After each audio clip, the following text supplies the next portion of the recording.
Ladies and gentlemen, may I please have your attention?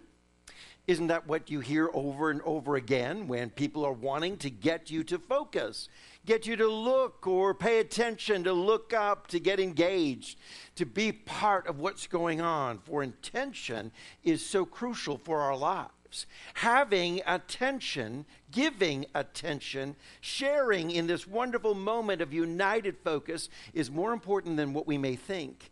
Because in order to gain success, we've got to be able to focus our mind.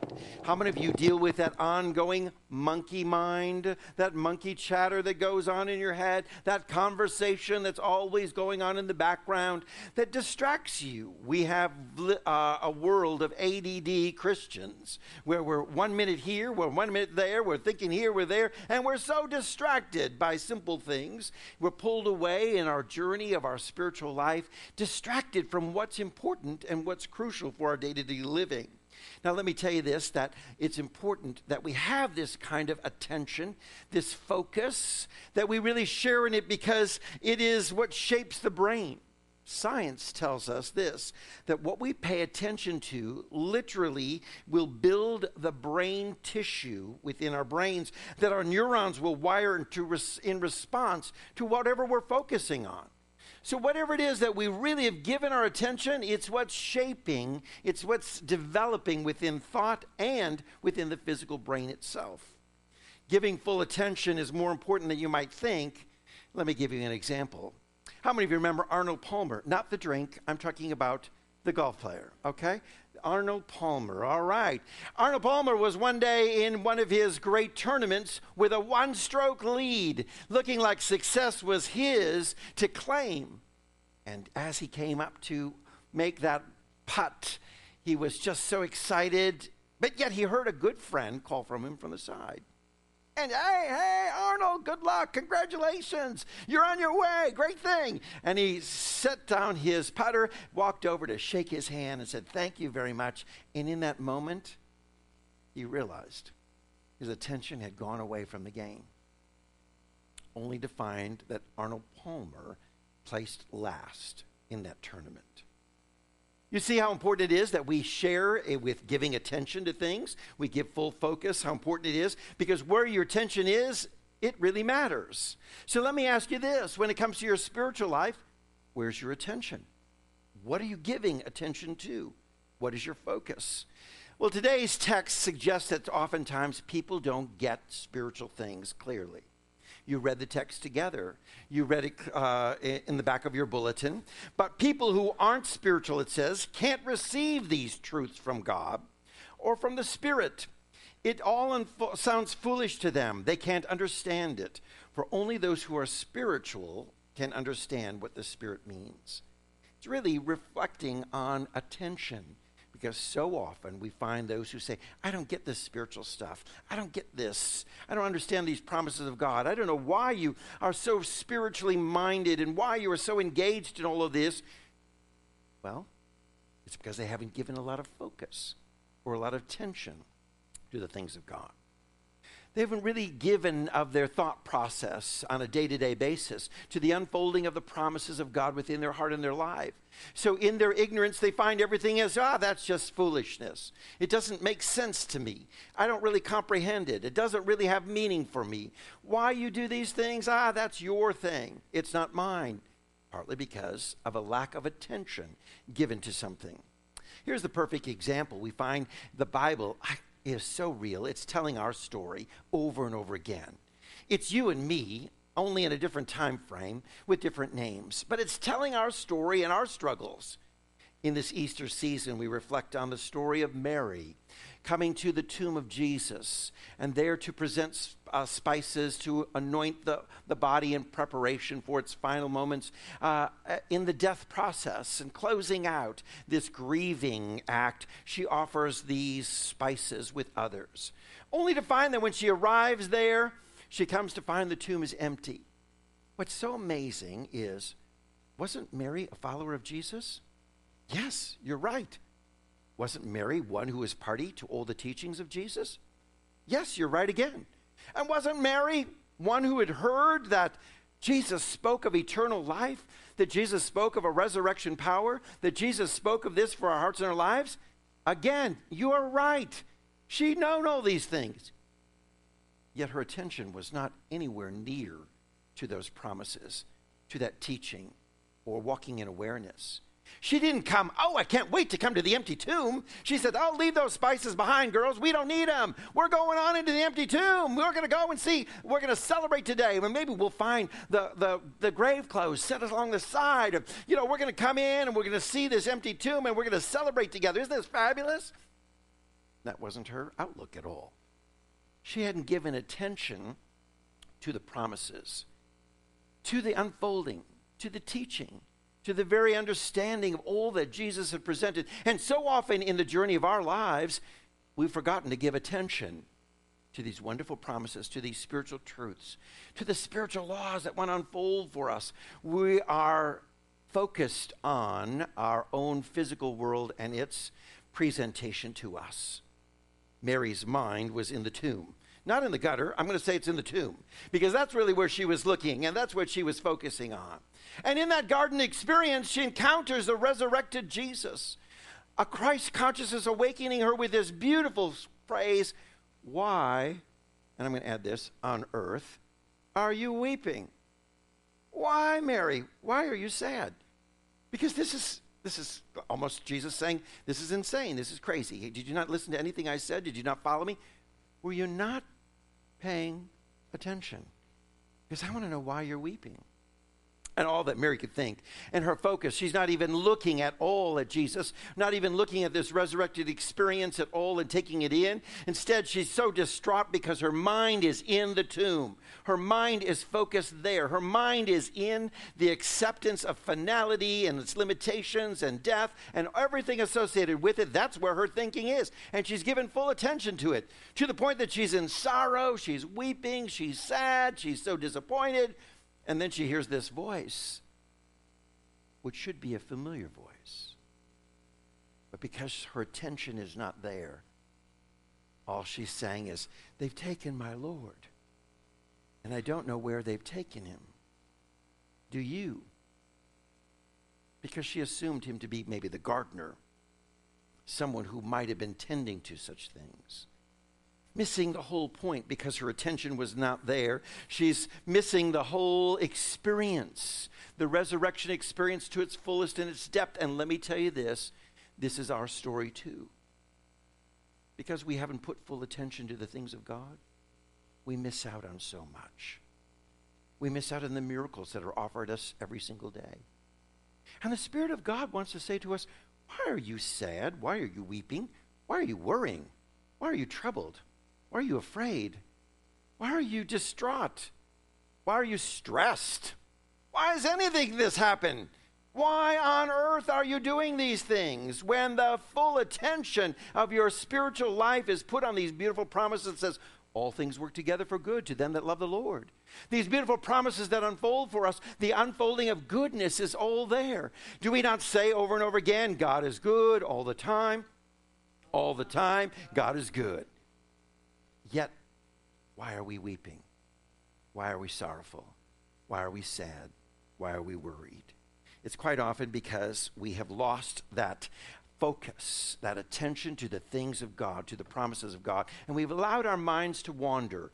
We've allowed our thought process to drift away to the things of limitation of this world. We put more attention and focus on the things of the physical than we do on the things of the spiritual. And in our day-to-day living, we think, I wake up and all of my life is determined by my physical experience.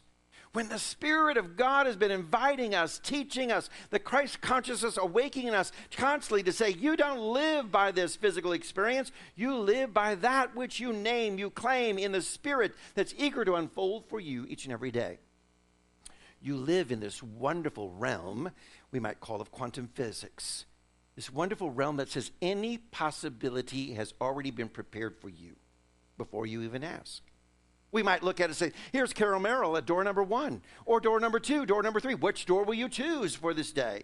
It's yours, Carol Merrill. Tell us what we won. And the doors open up. He said, well, today, Johnny, you have chosen this door. You've chosen sadness, sorrow. You've chosen to worry and to be afraid. And this is your day because you chose it. But wait. Can I choose the other door? Yes, you can. Here's at door number 3. You chose joy, happiness, and the wonderful peace and contentment. It's already prepared for you. It's there for you. And the question is, why then are you weeping? Why are you sorrowful? Is your attention on the choices that you make each and every day living from the realm of the spiritual unfolding? If it is, and that's where your daily intention is, you set that course for the unfolding. You choose those opportunities. You awaken to those things that are possible for you, and knowing that they've already been prepared for you from the very beginning of time, waiting for you just simply to say, I claim. Releasing those material limitations, those physical limitations, and saying, I believe in the realm of the all good. I believe in the realm of God's divine blessing. I believe in the realm of infinite possibilities. I am not walking to a tomb to see it full of a dead body. I am walking to my experiences every single day, expecting resurrection experiences. I expect to see empty tombs.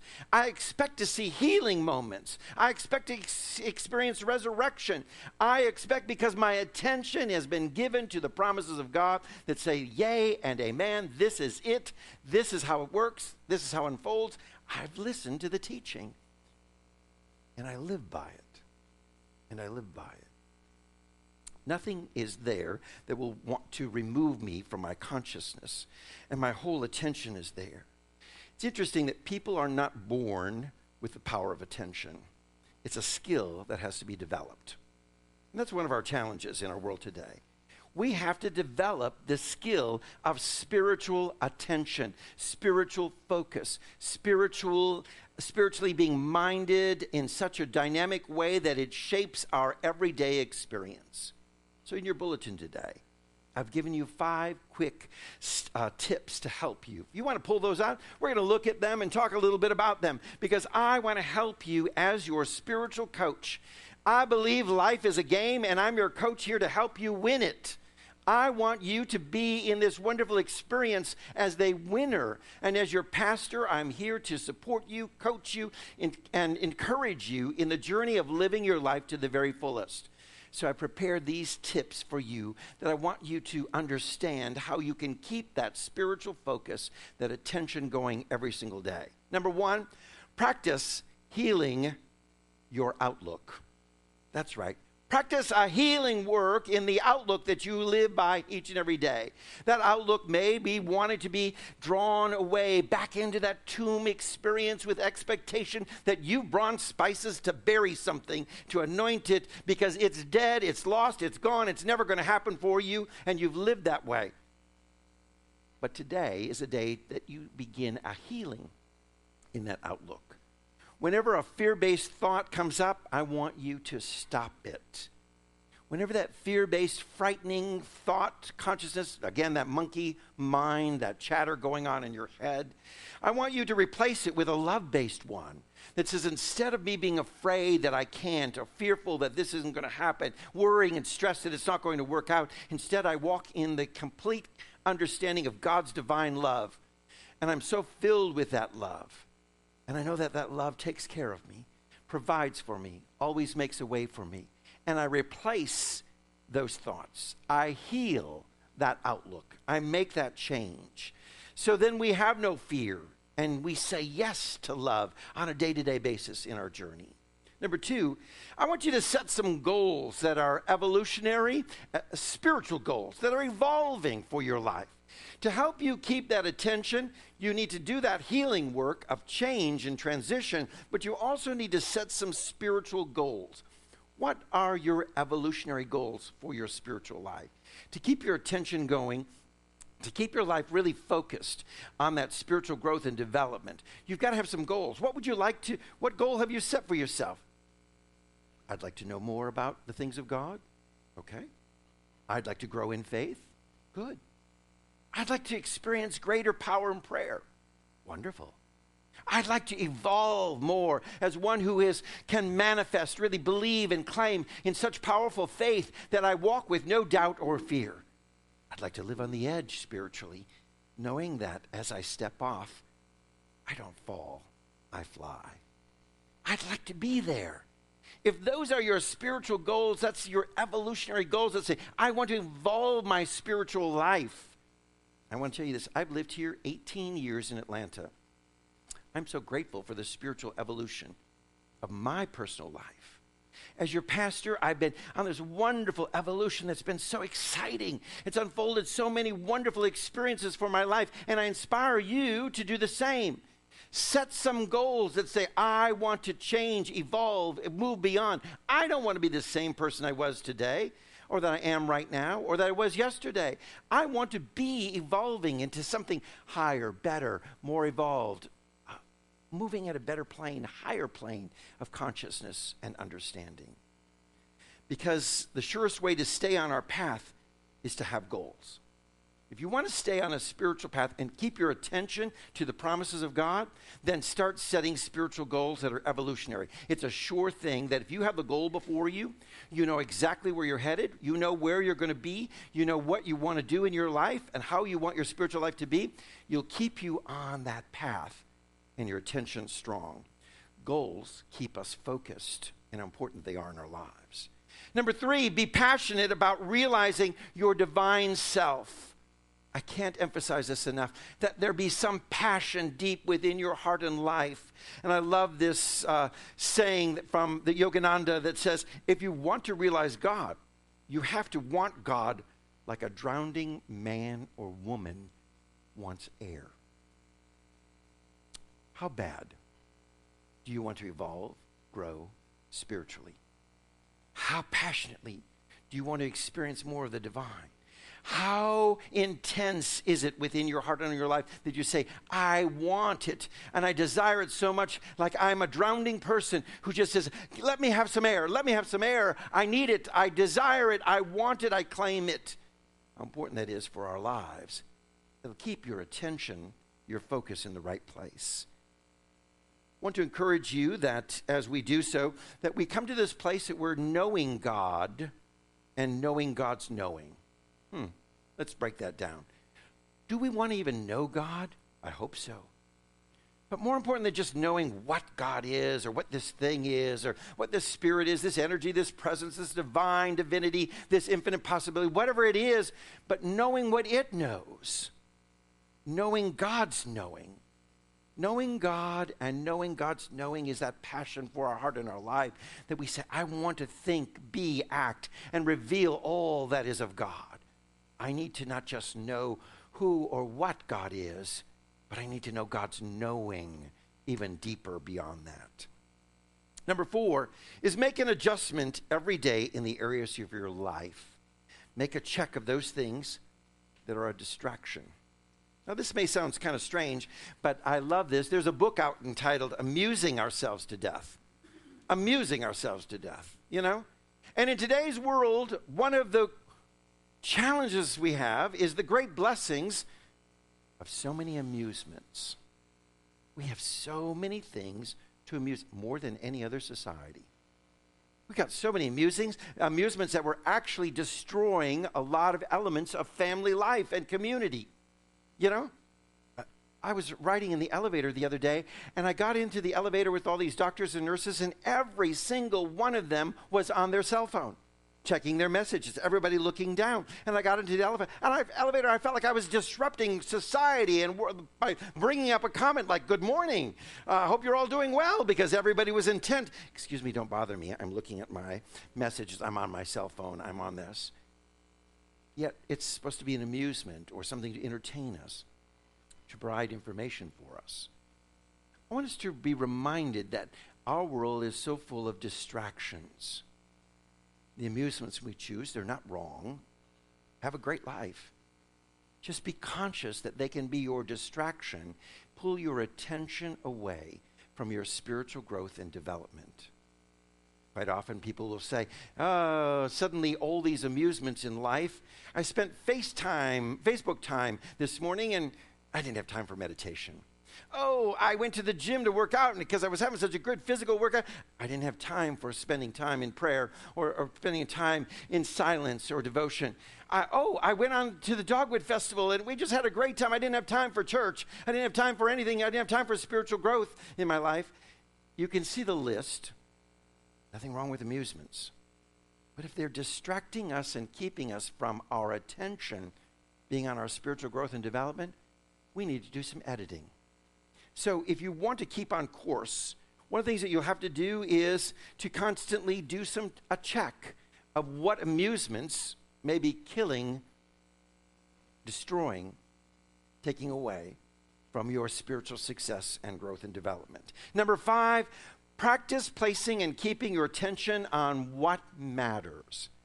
I can't emphasize this, that this is practice. You know, it really is practice. How many of you begin your day and you head down the stairs from the bedroom and you go downstairs to get your coffee, but by the time you got to the kitchen, you can't even remember why you came downstairs? You know, we get so distracted, right? We walk into the next room and we go, why am I in this room? I don't even know why I came here, you know? We've got to practice keeping our attention in this ADD world that offers so many interruptions. We've got all kinds of things that want to get your attention. It's those shiny things that attract us. And suddenly our eye goes off and we run off and we go here, we go there. We're pulled away from those things that are meant for our spiritual growth and development that are there. So practice this, because if you do, what will happen is you'll be able to hear the very Spirit calling your name. As we go back to the story, our story, your story, my story, of Mary at the tomb, in the garden, full of all this despair, weeping, crying, totally distracted from the very teaching, words, and promises that Jesus had laid out, that are promises for you and I, that are calling us to a higher consciousness. And in that moment, she's in the garden in her despair. Suddenly she hears this voice, and what happens is she turns her attention to Jesus. How important this is. She makes this shift. And when we make a spiritual shift of turning our attention, we're going to really feel this intimacy and connection that we may feel as if the Spirit has called our name, spoken to us. Mary, Mary. Jesus' words calling out her name in an intimate voice, a connection. As she shifted her attention, it was there that she realized exactly what was going on. As she made her attention, she saw reality, the spiritual reality that was unfolding for her. And let me tell you this, when you shift your attention, you're going to begin to see spiritual reality of God's goodness already there, waiting for you. It's been calling your name, but you've been so distracted. You've missed it. You haven't heard it. God's blessing has been calling out to you. God's goodness has been calling out to you. God's prosperity has been calling out to you. Success has been calling out to you. Where's your attention? Have you been paying attention at all? Because this is so important that we realize that we've given our all. We have 100% focus. It's then that we will see the depth of spiritual teaching, because others will call it foolishness. And we may be caught up in the foolishness of weeping, sorrow, sadness, stress, and worry. How many of you know tennis player Steffi Graf? Remember her? One of America's, or one of the best women's tennis player in history. She said, let me tell you, this is the secret to my game, when she was interviewed. She said, I want to tell you this, I keep my eyes fixed on the ball. She said, I don't care what's going on. I don't care what the other player is doing. I don't care what the audience is saying. I don't care what the sounds are around me. I don't care about the referees or those who are distracting movements around me. I keep my eye on the ball. So much am I watching the ball that she said, I can read the letters on that ball. I am so focused. I can read the letters. I can read the name. I know what that ball is all. Who made that ball? Wow. Such insight, such focus, such attention. She said, my concentration is so refined while I'm playing that I can actually be that close, that connected with the ball. And if we were this kind of person in our spiritual life, that our focus is so connection, that we know all the intimate details of spirit and how it unfolds and how the ball of life is coming our way and how we can hurt it back and serve it back in return. Wow, can you imagine how amazing the possibilities are for our lives? Where's our attention? You see how important it is that attention was given 100%. And when we do the same in a spiritual realm, amazing things unfold. So let me ask you, the Spirit is saying, ladies and gentlemen, may I have your attention, please? Amen.